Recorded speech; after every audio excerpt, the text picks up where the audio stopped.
그래서 대한민국을 어떻게 설계해야 되냐. 그래서 대한민국 마스터 플랜이라고 말씀하셨는데 그 핵심 내용을 조금 여쭤보고 싶습니다. 특히나 저출산과 지방 소멸을 이제 설계로 해결하겠다 이런 얘기인데 구체적인 좀 내용이 궁금합니다. 제가 이 책에서는 이제 두 가지 설계를 제안했는데요. 예. 첫 번째는 이제 권리의 도시라는 개념이 있습니다. 예. 접경 지역인 의정부 이쪽 경기 북부 지역 같은 경우는 사실은 대한민국 인구의 8%가 살고 있습니다.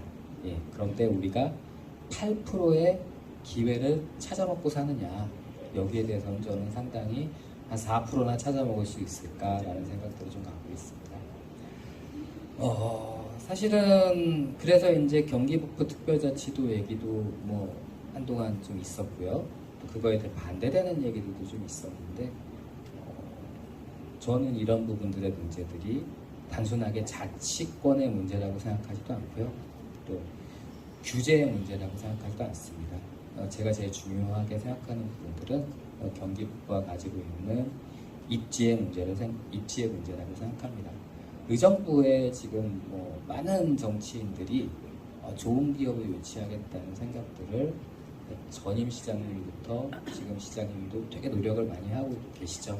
그런데 막상 사실은 좋은 기업은 들어오지 않습니다. 그리고 물류단지나 데이터 센터나 이런 거 가지고 사회 문제가 좀 되기도 하는데요. 혹시 이렇게 의정부에 좋은 기업이 들어오고 있지 못하는 이유는 기회가 없는 의정부의 입지 때문입니다. 그래서 저는 제안하는 것들은 사회적 기회를 지역이라는 공간에다가 고정을 시켜야 되지 않겠느냐라고 생각합니다.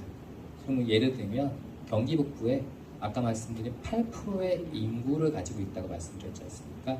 그러면 8%의 권리를 경기 북부에 고정을 시켜보자. 대한민국 8%가 사는 동네에는 8%가 가진 권리를 당연히 고정해야 된다고 생각을 합니다. 우리 여러분들 참정권이라는 게 다 1인당 한 표씩 갖고 있죠. 우리 국회의원은 어떻습니까? 한 15만 명당 한 명씩 뽑고 있습니다. 그러나 우리 사회에 우리가 명문대를 가려거나 아니면 의사가 되려거나 아니면 행정고시를 보려거나 뭐 이런 것들을 하려면 우리는 더 좋은 동네로 이사를 가야 된다라는 이런 것들이 가장 저는 이 대한민국 균형 발전의 큰 문제라고 생각하기 때문에요.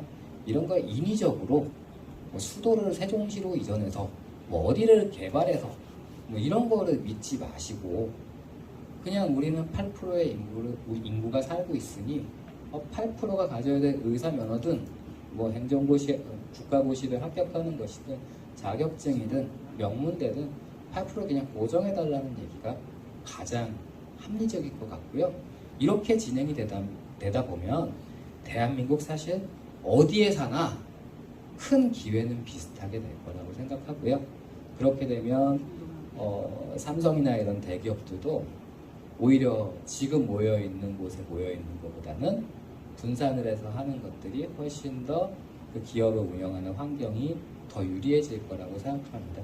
그래서 이제 저는 기회가 공간에 고정되면 지역에는 어떤 생명력이 생기고 균형 발전은 아무것도 하지 않아도 알아서 일어날 거라고 생각합니다.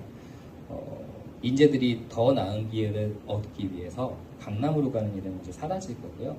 저는 이 경기 북부에서 이 시범도시로 한번 추진하고 싶은데요.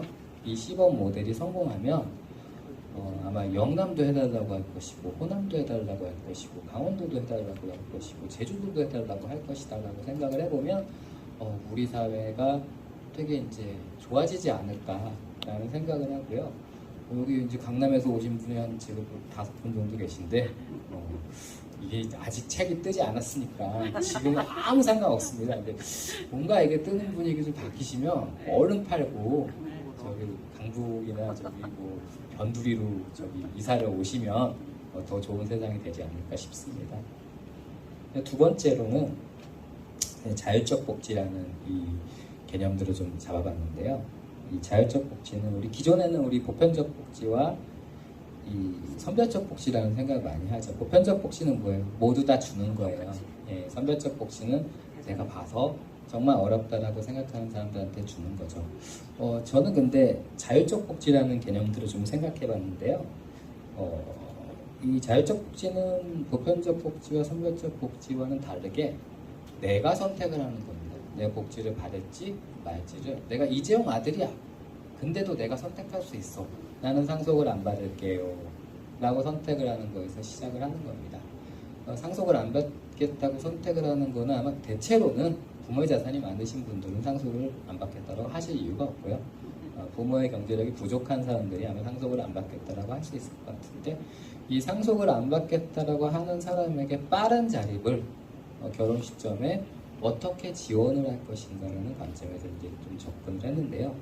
사실은 대한민국에서 엄청나게 많이 주택 가격을 할인해서 줄 수 있는 시스템들은 이미 만들어져 있습니다. 다만 그게 만들어져 있는데 그 쓰지 못하는 이유는 누구에게 줄 것인가를 정하기가 되게 어려워서예요. 왜냐하면은 주택을 한 5억씩 싸게 전 국민한테 다 주잖아요. 그거는 의미가 없습니다.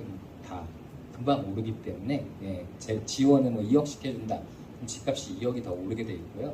그런 문제이기 때문에 누구에게 줄 것인가 이제 고민이 되는데요. 저는 이제 자녀 세대가 상속을 포기하면 국가에서 그걸 자립을 지원해주고 그 부모는 자기가 갖고 있는 자산을 연금화해서 보다 좀 풍족한 노후를 이렇게 얻게 되는 이런 시스템을 세대 간의 계약이라고 바라보고요.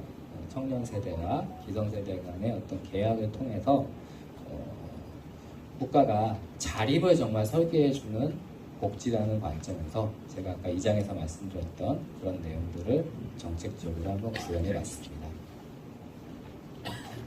그러니까 들어보니까 이제 권리를 지역에 배분하고 그 다음에 세대 간 계약이라고 하신 것처럼 국민들이 직접 복지의 어떤 선택지를 직접 선택하는 그런 이야기인 것 같습니다. 그러면 이런 마스터 플랜이 이제 가져올 효과가 가장 중요할 것 같거든요. 그래서 이렇게 해서 우리 국민들이 체감할 수 있는 효과가 무엇이냐 그 의견도 좀 여쭈고 싶습니다.